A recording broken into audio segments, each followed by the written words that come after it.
Welcome to the Literary Titan podcast. In every episode, we dive into a book we've just read and share our thoughts, from best-selling authors to rising literary stars. We read it. Now let's talk about it. Would Jesus Do Time is a fierce, satirical stage work that imagines Jesus returning in present-day America, reenacting the cleansing of the temple and discovering that the modern justice system has little patience for mercy, context, or holiness. After overturning tables in a church filled with Christian merchandise, Jesus is violently arrested, jailed, debated over by politicians, softened by visits from Mary and Mother Mary, and ultimately tried for crimes that the play frames as both legally plausible and spiritually grotesque. Along the way, the story moves through police brutality, prison labor, public defenders, media distortion, partisan hypocrisy, loneliness, shame, forgiveness, and the aching question beneath the title: would a society that claims to worship Jesus recognize him once he stood among the condemned? I found the book at its strongest when it lets outrage and tenderness collide.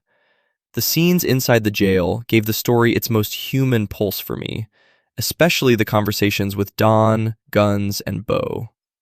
Bo's desire to be something beyond the narrow mythology of street fame lands with real sadness, because Jesus doesn't simply scold him into goodness, he sees the entrepreneurial hunger beneath the damage.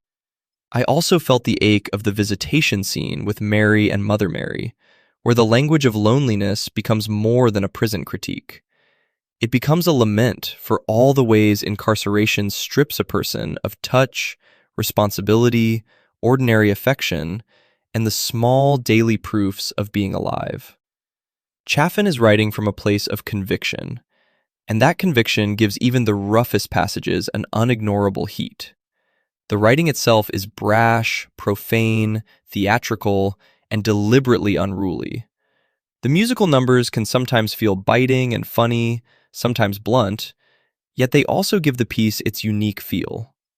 I admired the audacity of placing comedy beside spiritual dread, as when a guard's crude step on a turd routine becomes a grotesque little window into dehumanization, or when the courtroom turns into a spectacle of performance, manipulation, and public appetite. There's a real dramatic instinct here. The image of Jesus in an orange jumpsuit is provocative, but what stayed with me more was Jesus praying in fear before trial, Peter and Judas holding him, and the final guilty verdict hardening into a modern-day crucifixion. Those moments have a raw, spiritual melancholy that cuts through the satire. I came away from Would Jesus Do Time feeling challenged and unexpectedly moved. Its force comes from discomfort, from the way it asks whether compassion is merely a word people admire until it demands something of them. This book has a unique and passionate voice.